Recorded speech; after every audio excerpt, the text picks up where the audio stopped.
Adventist History CarTalks number 13 with Pastor Kevin Morgan. So what I want to talk about in this card talk is about an individual who had certain questions about Ellen White, going back to her earliest writings. It's one, he's not alone in having the questions, so it's worth dealing with it. His name was W.W. Fletcher, and his document was dated 1932, so it's after Ellen White's lifetime.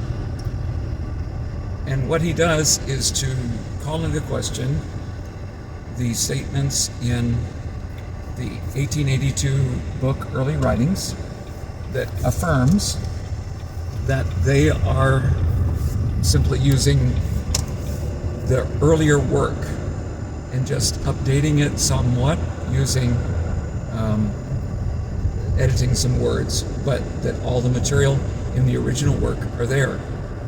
He acknowledges that it is all the work that was in the 1851 work, but he says it's misleading because it isn't all that was in the original writings. And you would have to go back several years before that, 1846 and 47, for those earlier writings which were compiled into early writings. But Experience and Views, published in 1851, is indeed the substance of what is in early writings, and there should be no apologies that was accomplished. And I have done a thorough study of omitted statements from the earlier writings, and it is clear that they do eliminate certain statements. His study, which is a pretty thorough one, although it is missing some of the evidence that I present from people who actually knew Ellen White. She says in an 1874 letter that she wrote to J.N. Loughborough, "With my brethren and sisters, after the time passed in 44, I did believe no more sinners would be converted. But I never had a vision that no more sinners would be converted, and am clear and free to state no one has ever heard me say or has read from my pen statements which will justify them in the charges they have made against me upon this point. It was on my first journey east to relate my visions that the precious light in regard to the heavenly sanctuary was opened before me." This was in the February 1845 Exeter bridegroom vision. "And I was shown the open and shut door. We believed that the Lord was soon to come in the clouds of heaven. I was shown that there was a great work to be done in the world for those who had not had the light and rejected it. Our brethren could not understand this with our faith in the immediate appearing of Christ. Some accuse me of saying that my Lord delayeth his coming, especially the fanatical ones. I saw that, in 44, God had opened a door and no man could shut it, and shut a door and no man could open it. Those who rejected the light which was brought to the world by the message of the second angel went into darkness, and how great was that darkness! I never have stated or written that the world was doomed or damned. I never have under any circumstances used this language to anyone, however sinful. I have ever had messages of reproof for those who use these harsh expressions." Letter 2, 1874. Then she begins to tell her story and how she changed her view. And she refers to her travels in Maine when she received a vision on the heavenly sanctuary. And that was what we often call the Exeter vision. And it was in Exeter mid-February that she saw the change in Christ's ministry in a different way. So her understanding of the midnight cry was the one that was first addressed, and then the sanctuary, or shut door, because it's going from one compartment to another in a sanctuary, was another public vision, and that made a big change. And I have the testimony of several people who knew her, who pointed to the Exeter vision as being a turning point for her. Now, the one thing that Fletcher does not have in his presentation is the evidence of the other shut-door Adventists at this time. The Albany Adventists, who subscribed to the decisions that were made in there, disassociated themselves from the midnight cry. 1844 no longer had any significance for them, as it had not had for Ellen White until she had her vision in December of 1844. They dismissed that. They dismissed the shut door, of course, because that was part of it. And they also disavowed some other things that the non-regular Adventists, the ones that didn't meet in big churches but that met in homes, considered to be very valuable, such as washing of feet. So that was one group. The other group is shut-door Adventist. They came from Joseph Turner, who shared his views with Samuel S. Snow. And Samuel S. Snow started publication of the Jubilee Standard, in which they talked about their key ideas of the fulfillment of prophecy. And those ideas had to do with the shut door, which by their thinking, Jesus was going to come anytime in 1845, very soon. And you see them setting dates, which Ellen White did not participate in. And in fact, even though her husband did think that maybe it would occur in the fourth watch of 1845, just before that time came around, she had a vision and reported to him that it was not going to happen, that the Lord had revealed that there would be a time of trouble before Christ should come.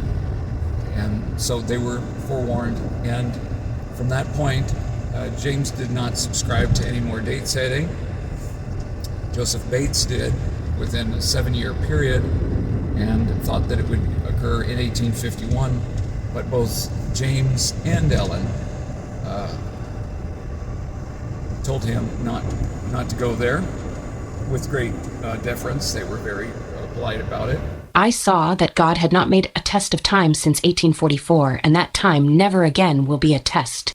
It is well known that some of the brethren have been teaching that the great work of salvation for the remnant, through the intercession of our great high priest, would close in 7 years from the termination of the 2,300 days, in the autumn of 1844.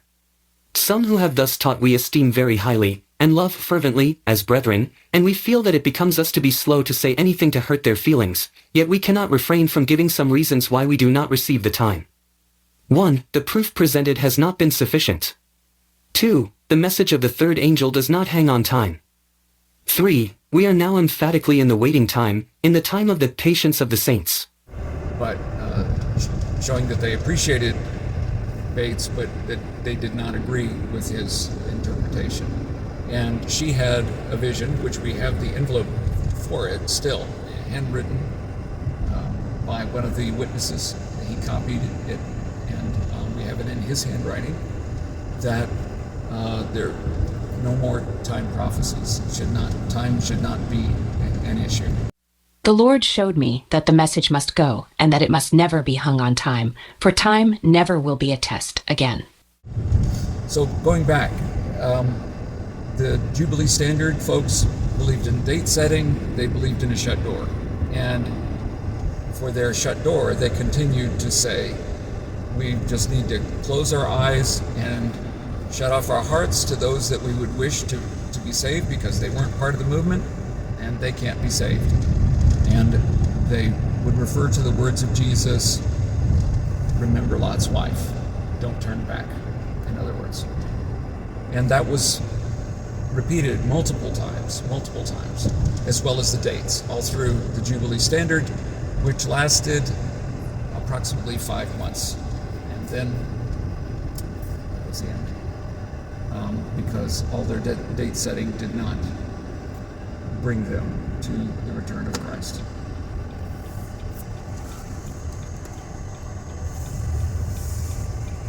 So, did Ellen White teach that all probation had closed? That's the issue. By shut door, is that what she believed? And the answer to that question is in the very document that Fletcher provides. He points out in a couple of places that James White and also Ellen White labored for the salvation of young people who had not made a commitment to Christ in the first place. Now, that may seem like just a little crack and not a violation of the major premise, but if probation is closed, it's closed. That means no more, nobody else. But it's pretty clear he acknowledged that they labored for young people. And Ellen White refers to that, and so do some of the people that were young people at the time. Jan Andrews and Marion Stoll, who stayed in contact with Ellen White through her entire life and was provided testimony to counteract the accusations of some of the critics later on in the 1870s. So they recognized that they had labored on their behalf. And Marion, in one of her letters, points out that she was not even a committed Christian at the time that the Advent message came to Paris, Maine, which is where she and Jan Andrews were from.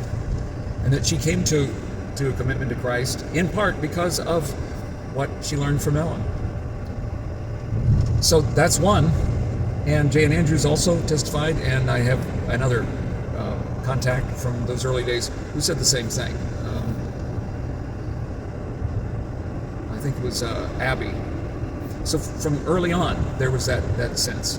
And another piece of evidence that he provides himself was that there was, that even though some of the group held the view that there would not be an opening for anyone else except those that had been part of the Advent movement, there was one individual who came to them who had not been part of the Advent movement and who accepted the truths that they were teaching, and they almost rejected him because they believed that you couldn't accept. But it was through the ministry of Ellen encouraging them to accept this person that person was accepted. Fletcher assumes wrongly that it was J.N. Loughborough himself, but Loughborough didn't become an Adventist until 1852, and that wouldn't have made any sense because he acknowledges that by 1851 their view of the shut door was different, and that's why the experience and views would not include certain statements that were in the earlier ones, the earlier documents that she published her first vision. So it wasn't Loughborough, it was somebody else, and I have a list of several who came who were not part of the Advent movement who joined their group because they accepted the truths of the sanctuary and the Sabbath and the second Advent. So they were accepted, and they hadn't been part of the movement. So to say that she believed that probation had closed while she's accepting new people in, and while she's laboring for young people, it's, I don't understand how Fletcher didn't understand that. Closed probation is closed probation. No new applicants.